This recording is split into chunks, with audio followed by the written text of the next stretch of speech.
The morning mist clung to the Colorado Rockies like a shroud as Marcus Reed adjusted his binoculars and scanned the valley below. 28 years of life had taught him to appreciate solitude, and his job as a forest ranger provided plenty of it. The radio on his belt crackled with routine chatter from headquarters, but Marcus barely listened. He preferred the honest sounds of nature to human conversation. Something glinted through the trees, metallic and wrong in this untamed landscape. Marcus lowered his binoculars and frowned. It's probably another piece of space junk burning up on re-entry, though it seemed too large and too intact for that. Curiosity overrode protocol as he decided to investigate, rather than simply filing a report. The hike down took 40 minutes through dense pine and over loose scree. What he found defied explanation. A sleek, organic-looking craft had carved a deep furrow through the forest floor before coming to rest against a cluster of granite boulders. The metal, if it was metal, seemed to shift color in the dappled sunlight filtering through the canopy. Marcus approached cautiously, his hand instinctively moving to the radio at his belt. Then he heard it, a sound somewhere between a whimper and a musical note, definitely not human. The craft's hull had split open like a seed pod, revealing an interior that pulsed with soft blue light. Inside, curled in what looked like a biomechanical cocoon, was the most beautiful woman Marcus had ever seen. Her skin held an iridescent quality, shifting between pale gold and silvery white as she breathed. Delicate features were framed by hair that moved like liquid starlight. When her eyes fluttered open, they were the deep violet of twilight skies. She saw him and tried to speak, words flowing in a language like wind chimes and ocean waves. Marcus didn't understand the meaning, but the desperation was universal. She was hurt, afraid, and completely alone, against every regulation he'd ever sworn to uphold. Marcus found himself extending his hand toward the strange woman. She hesitated, then reached out with fingers longer and more graceful than any human's. When their skin touched, warmth spread up his arm and straight to his chest. "Easy," he said softly, the same tone he'd use with a frightened animal. "I'm not going to hurt you." Somehow, impossibly, she seemed to understand. Her grip tightened on his hand as she struggled to sit up. The movement revealed tears in her strange, form-fitting garment and silvery fluid that must have been blood. She was badly injured, but trying not to show it. Marcus glanced around the crash site, his mind racing. Protocol demanded he call this in immediately. Authorities would swarm this place within hours, turning it into a circus of scientists, military personnel, and media. This woman, this being, would become a lab specimen. Poked and prodded and studied until there was nothing left of the person he saw in those violet eyes. "My name is Marcus," he said, touching his chest. Then he pointed to her with a questioning look. She tilted her head, processing, then touched her own chest. "Naya," she said, her voice like silver bells. Naya tried to stand and immediately swayed. Marcus caught her, feeling how light she was despite being nearly as tall as him. Her skin was fever-warm and seemed to glow faintly in the shadows of the forest. This close, he could see intricate patterns beneath the surface, like veins of light mapping her entire body. Over the trees came the distant sound of helicopters. Someone else had seen the crash, or detected it on radar. They didn't have much time. Marcus made a decision that would change both their lives, instead of waiting.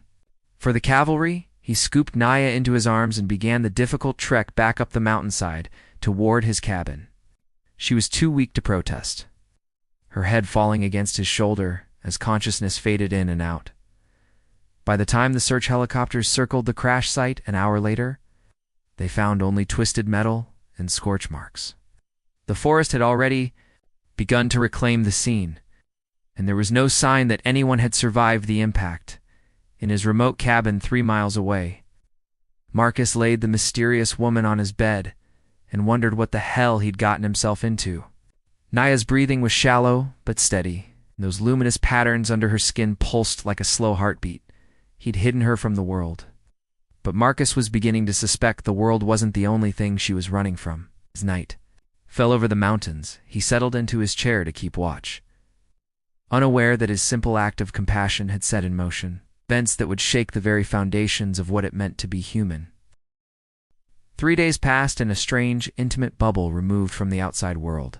Naya's injuries healed with impossible speed, the silvery fluid sealing cuts that should have required stitches. Marcus found himself fascinated by her alien physiology. The way her skin brightened when she was happy and dimmed when she felt pain or sadness, communication came easier than expected. Naya possessed an uncanny ability to absorb language, picking up English words and phrases with startling speed. By the second day, they were having simple conversations. By the third, she was correcting his grammar with a musical laugh that made his chest tight. "Your species learned so slowly," she teased, curled on his couch wearing one of his oversized flannel shirts. It hung on her like a dress, making her appear both vulnerable and impossibly exotic. "We can't all be genius aliens," Marcus replied, trying to ignore how the morning light through his windows made her skin seem to glow from within. "Some of us have to work for our education." Naya's expression grew serious. "I am not genius. I am broken thing among my people." There was pain in those words that Marcus recognized. He'd felt it himself after his discharge from the army. The sense of not fitting anywhere, of being fundamentally flawed in ways others couldn't see. "Want to talk about it?" he asked. She was quiet for so long he thought she wouldn't answer. "Then, my people have strict ways," I questioned. I refused. "They decided I was ... defective." Marcus felt anger rise in his chest. "Defective how?" Naya's patterns flared brighter, and she looked away. "I cannot bond as others do, cannot accept chosen mates. They said I would contaminate genetic lines if allowed to breed freely." The clinical way she described it made Marcus's hands clench into fists. Her own people had cast her out for refusing an arranged marriage, essentially condemning her to death and exile. The injustice of it burned in his. "Gut their loss," he said quietly. Naia looked up, surprise flickering across her delicate features. "You do not understand. Among my kind, this is worse shame. I am worthless vessel, unable to fulfill basic biological purpose." Marcus moved to sit beside her on the couch, close enough to feel the warmth radiating from her skin. "We call that having standards. There's nothing wrong with refusing to settle for someone who doesn't deserve you." Something shifted in Naya's expression, a vulnerability that made his heart race. They were sitting close now, close enough that he could see flecks of silver in her violet eyes, could smell the strange, intoxicating scent of her skin like ozone. In starlight, the moments stretched between them, charged with possibility. Then Marcus's radio crackled to life, shattering the intimacy. "Ranger Reed, this is dispatch. I need you to check the old mining road." Deputy Torres reported suspicious activity in Sector 7. Marcus closed his eyes, fighting frustration. Deputy Torres was a suspicious by-the-book type, who saw conspiracies in every shadow. The man had been asking questions around town about Marcus's recent absence from his usual patrol routes. "Copy that, dispatch," Marcus replied, pulling away. "From Naya? Heading out now." Naya caught his hand as he stood. "Danger? Maybe." "Deputy Torres is ... thorough. If he's sniffing around, we need to be more careful." Fear flickered across Naya's features. "If they find me, they won't," Marcus promised, squeezing her fingers. "But you need to stay hidden while I'm gone." "Going outside? No lights after dark. Can you do that?" She nodded. But he could see the terror she was trying to hide. Whatever she was running from back home, discovery here on Earth would be almost as bad. Marcus spent the day playing cat and mouse with Torres, deflecting questions about his recent patrol schedule and the unusual readings local ham radio operators had reported. The deputy was fishing, but he was persistent. When Marcus finally returned to his cabin after sunset, he found Naya standing at the window, her patterns pulsing with agitation. She spun when he entered, relief flooding her features. "We're gone so long," she said, rushing to him. "I thought perhaps..." Her words cut off as she reached him, her hands coming up to touch his face. The contact sent electricity through Marcus's entire body. Naya's eyes widened as if she felt it too. "Naya," he whispered, his name for her sounding different in his own voice, rougher with emotion. She was studying his face with an intensity that made his breath catch. Your species. Do you feel bonds, connections beyond physical? Marcus swallowed hard, sometimes when it's right. Naya's hand slid down to rest against his chest, over his racing heart.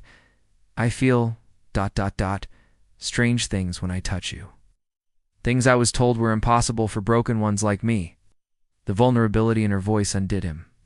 Marcus covered her hands with his own, marveling at how perfectly they fit together despite coming from different worlds. Maybe you're not as broken as they told you, he said. Naya looked up at him with wonder, as if seeing possibilities she'd never dared imagine. The space between them seemed to vibrate with potential. With the promise of something neither had expected to find, outside a car door slammed. Through the window, Marcus saw the flash of a badge in the porch light. Deputy Torres had found them. Deputy Torres's unexpected visit sent Marcus and Naya into careful choreography of deception. Naya disappeared into the bedroom, while Marcus answered the door, trying to look like a man who'd been relaxing alone rather than falling for an alien. Refugee? Evening read, Torres said, his sharp eyes scanning the cabin's interior. Mind if I come in? Actually, I do mind, Marcus replied evenly. It's late, and I'm not dressed for company. Torres's smile was all teeth and no warmth. Got it. Reports of lights in the woods. Strange colors. Folks are nervous after that meteor shower last week. Probably just aurora. We get them sometimes at this altitude. The deputy wasn't buying it, but he couldn't push without a warrant. After 15 minutes of verbal sparring, he left with promises to keep an eye on things. Marcus waited until the patrol car's taillights disappeared before letting Naya emerge from hiding. He suspects, she said, her patterns dim with worry. He suspects something. Doesn't mean he knows what. Marcus ran his hands through his hair, frustrated by the growing complexity of their situation. But we need help. Someone who can give us answers about your condition. Naya tilted her head. Condition? Marcus had been avoiding the subject, but certain signs were becoming impossible to ignore. Naya's appetite had increased dramatically. Her body temperature ran higher each day. Most telling were the changes in her luminous patterns. They'd grown brighter and more complex, shifting constantly beneath her skin in mesmerizing displays. There's someone I trust, Marcus said finally, a retired scientist who moved up here. For the privacy, if anyone can help us understand what's happening to you, it's Helena. Dr. Helena Cross lived in a converted research station, 20 miles deeper into the wilderness. At 70, she was sharp as ever, her mind still hungry for mysteries. When Marcus appeared at her door with Naya in tow, Helena's eyes lit up with scientific fascination. Extraordinary, Helena breathed, studying Naya through a jeweler's loupe. The bioluminescent patterns appear to be responding to hormonal changes. Tell me, dear, how long since you left your homeworld? Naya glanced at Marcus before answering. 37 of your days. Helena nodded thoughtfully. And these pattern changes began when 10 days passed, Naya admitted. Helena sat back in her chair, a grave expression crossing her weathered features. Marcus, we need to talk privately. They stepped into Helena's kitchen, leaving Naya examining the scientist's collection of specimens. Helena's voice was low and urgent. That woman is entering a reproductive cycle. Among many alien species, prolonged isolation triggers biological imperatives designed to ensure survival. Her body is preparing for mating, and based on the intensity of those patterns, she's approaching the critical phase. Marcus felt his mouth go dry. Meaning she need to bond with a compatible partner within days, or the hormonal cascade could kill her. Her people probably have specific rituals, compatible genetics. Here alone, double quotes, Helena shrugged helplessly. There has to be another option. Helena studied his face with the same intensity she'd shown Naya's patterns. There might be. Interspecies. Bonding isn't impossible, just dangerous. But Marcus, you need to understand what you'd be risking. The process could fundamentally change both of you. Before Marcus could respond, a crash came from the living room. They rushed back to find Naya collapsed on the floor, her patterns flaring wildly as her body convulsed. Helena immediately knelt beside her, checking pulse and temperature. Starting, Helena said grimly. Marcus, whatever you're going to decide, decide now. She has hours, not days. Marcus gathered Naya in his arms, feeling the heat radiating from her skin. Her eyes opened, unfocused with pain and need. Marcus, she whispered, something's wrong with me. Nothing's wrong, he said fiercely. Your body is just ... remembering what it needs. Naya's hand found his cheek, her touch sending familiar warmth through him. But now the sensation was magnified, electric, carrying undertones of longing that made his breath catch. I feel empty, she confessed. Like part of me is missing, but when you touch me ... She didn't need to finish. Marcus felt it too, the sense that she completed something in him he hadn't known was broken.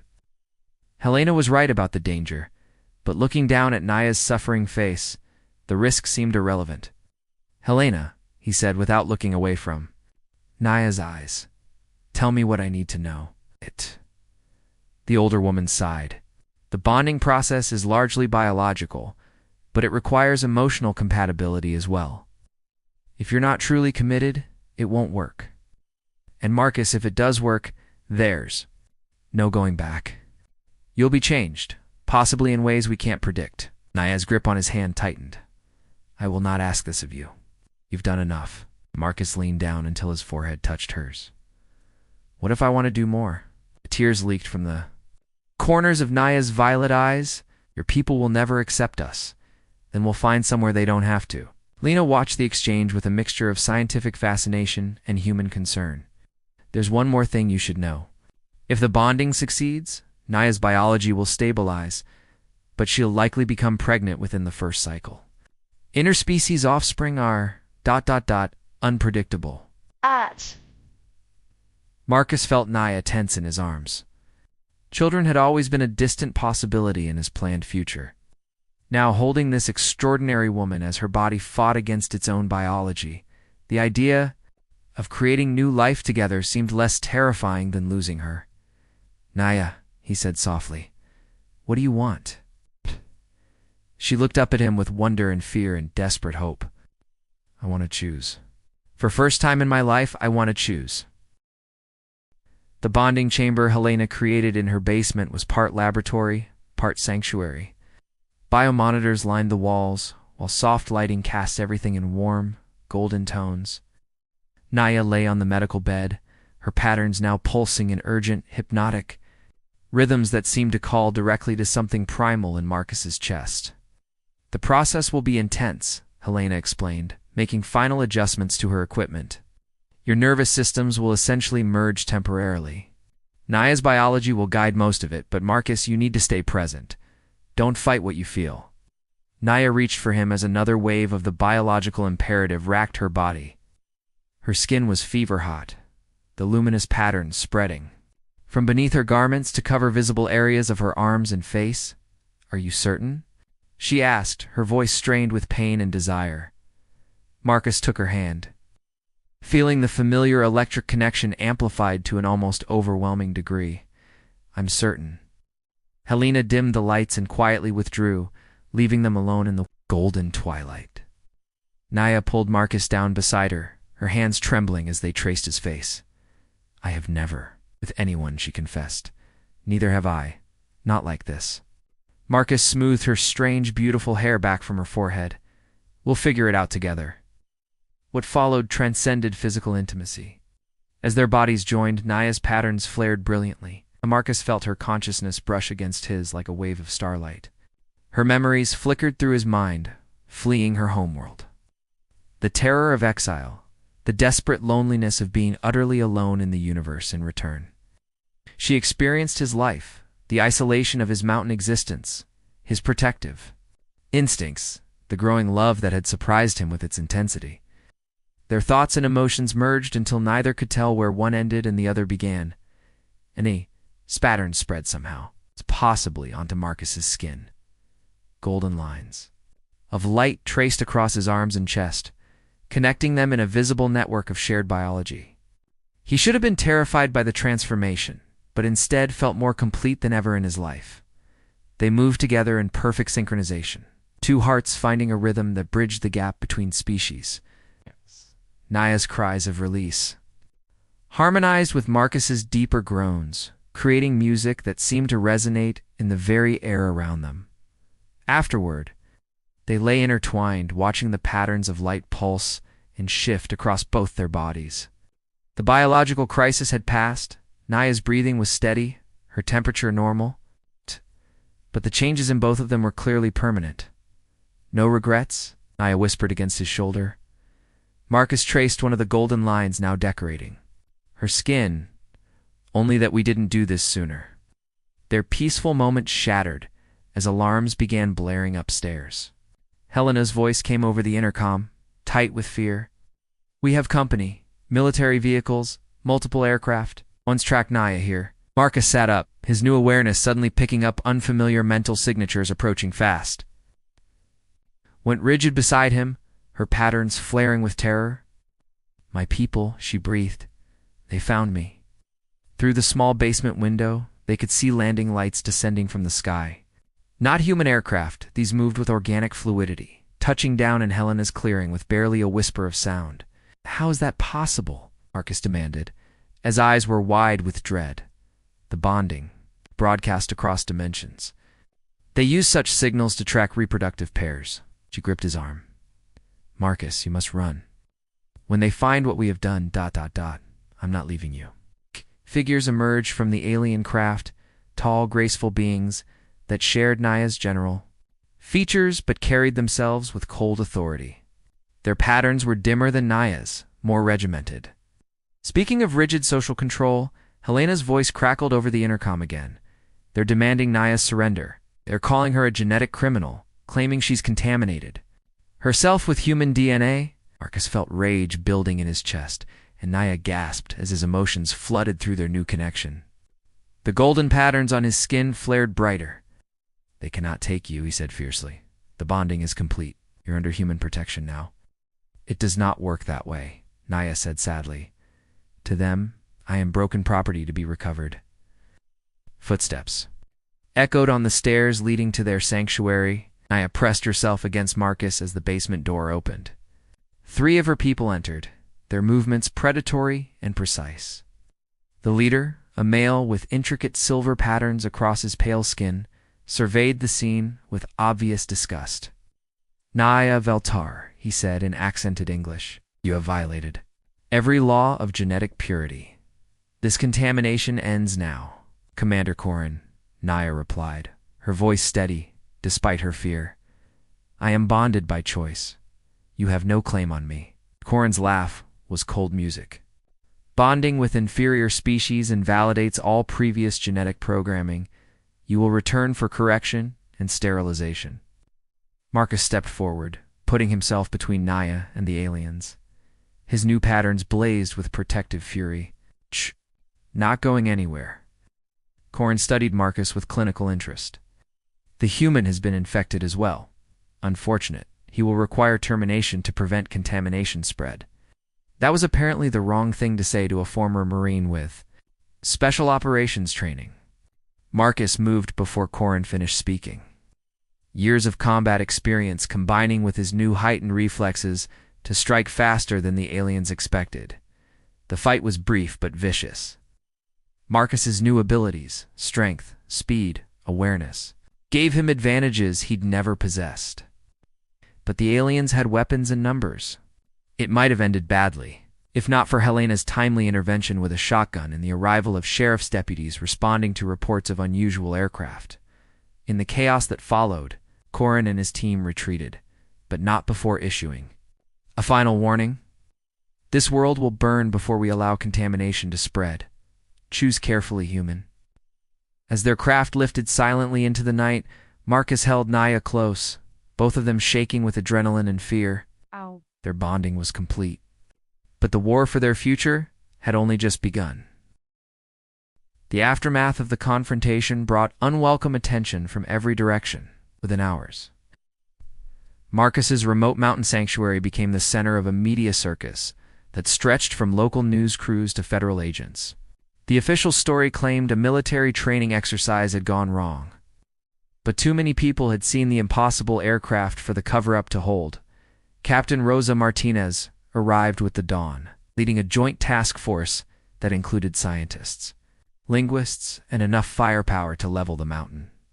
But Martinez was different from the usual military brass. She listened when Helena explained the situation, examined the evidence of successful interspecies bonding with genuine scientific curiosity rather than fear. "This changes everything we thought we knew about human genetics," Martinez said, studying the patterns that now decorated both Marcus and Naya. "The implications for our species, ... The implications don't matter if our people come back to finish what they started," Marcus interrupted. He'd spent the sleepless night in protective mode, his new senses constantly scanning for threats. NEI sat beside him on Helena's couch, one hand resting on her still flat stomach. The bonding had indeed triggered pregnancy, accelerated by alien biology. She would be showing within weeks rather than months. "Commander Corin will return," Naya said quietly. "My people do not accept defeat in matters of genetic purity. They will bring warships next time." Martinez leaned forward. "What would it take to negotiate a peaceful resolution?" Naya's laugh held no humor. "They do not negotiate with contaminated specimens. Marcus and I are child. We represent existential threat to their worldview." "Then we need leverage," Martinez said. "Something they want more than your destruction." Helena, who had been quietly working at her computer, suddenly looked up with excitement. "I think I know what that might be." She turned her laptop screen toward the group. Genetic analysis charts filled the display, comparing human and alien DNA sequences. With the hybrid patterns now visible in Marcus and Naya, the bonding didn't just merge your reproductive systems, Helena explained. It created entirely new genetic possibilities. Your child won't just be half human, half alien. The combination has unlocked dormant sequences in both species. Naya studied the data with growing amazement. Enhanced longevity, improved disease resistance, expanded cognitive capacity, ... Your people practice genetic purity because they're afraid of contamination, Helena continued. But what if the contamination is actually evolution? What if interspecies bonding represents the next step for both races? Martinez was nodding slowly. A hybrid generation that surpasses both parent species. That's not contamination, that's advancement. Before anyone could respond, alarms began sounding across the mountain. Military radios crackled with reports of massive objects descending through the atmosphere. Corin had returned, and he hadn't come alone through Helena's windows. They could see the sleek forms of alien warships settling into positions around the valley. Dozens of them, their bioluminescent hulls pulsing with ominous purpose. "So much for negotiation," Marcus muttered, instinctively moving to shield Naya. Martinez was already coordinating defensive positions, but everyone knew human weapons would be useless against such advanced technology. They needed a miracle. They got one from an unexpected source. As Corin's forces prepared their final assault, new ships appeared in the sky above them. Smaller vessels, their hulls decorated with patterns that matched Naya's coloring. She gasped in recognition. The outcasts. She breathed. Others like me who refused bonding assignments. The newcomers engaged Corin's fleet in aerial combat. That painted the sky with impossible colors. Energy weapons carved through clouds. A biomechanical craft danced in three-dimensional battles that human eyes could barely follow. In the midst of the chaos, a single small ship landed near Helena's station. Its pilot emerged with patterns similar to Naya's but older, more complex. "Sister," the newcomer said in the musical alien language. Wait. Then, switching to English, "I am Vexera, speaker for the unbonded. We have been watching your experiment with great interest." Naya rose unsteadily, her hand still protectively covering her stomach. "You should not have come. Corin will destroy you for interfering." Vexera smiled, an expression that transformed her alien features into something warmly human. "Corin's fleet is greatly outnumbered. We have been preparing for this confrontation for generations. Your successful bonding with the human has given us the proof we needed." She gestured toward Marcus and Naya, then at the genetic data still displayed on Helena's laptop. You have shown that genetic diversity creates strength, not weakness. Many of our people are ready to abandon the old ways. The battle in the sky was turning. Corran ships, designed for intimidation rather than prolonged combat, found themselves overwhelmed by the unbonded fleet's superior numbers and desperate determination. Koar Ren himself appeared in Helena's clearing under a flag of truce. His silver patterns dim with defeat. He studied Marcus and Naya with something approaching respect rather than disgust. Your bonding has split our people, he admitted. Half now believe you represent evolution rather than contamination. I am... outvoted. Vexara stepped forward. There will be no more forced bondings, no more exiles. Our people will choose their own mates from our own species or others. The age of genetic purity ends today. Corran inclined his head stiffly. The old council will not accept this, and the old council will be replaced, Vexara said firmly. Change comes whether we embrace it or not. Months later, Marcus stood in the observation deck of humanity's first interstellar embassy. Watching Earth slowly rotate below, Naya moved carefully beside him, her pregnancy now obvious in the flowing gown that accommodated both her expanding body and the intricate pattern of lights that danced beneath her skin. The hybrid child, growing within her, had already begun showing unprecedented abilities, telepathic flashes, accelerated healing, and intelligence that seemed to span multiple dimensions of thought. She would be the first of a new generation that belonged fully to neither world but promised to bridge them both. Regrets? Naya asked, echoing her question from that first night of bonding. Marcus wrapped his arms around her, feeling their child move between them. Through the mental connection they now shared, he sensed the infant's curiosity about the universe waiting outside the womb. Only that we can't live long enough to see everything our daughter will accomplish, he replied. Naia laughed, her hand covering his where it rested on her belly. With hybrid longevity, we have several centuries to find out. Outside their window, the first ships of the new alliance launched toward distant stars, carrying volunteers from both species ready to explore what lay beyond the boundaries of their separate worlds. The age of isolation was ending, and the era of unlimited possibility had begun. Their love had started as refuge for a single alien exile. Now it had become the foundation for humanity's greatest adventure, the journey toward becoming something greater than the sum of their separate parts.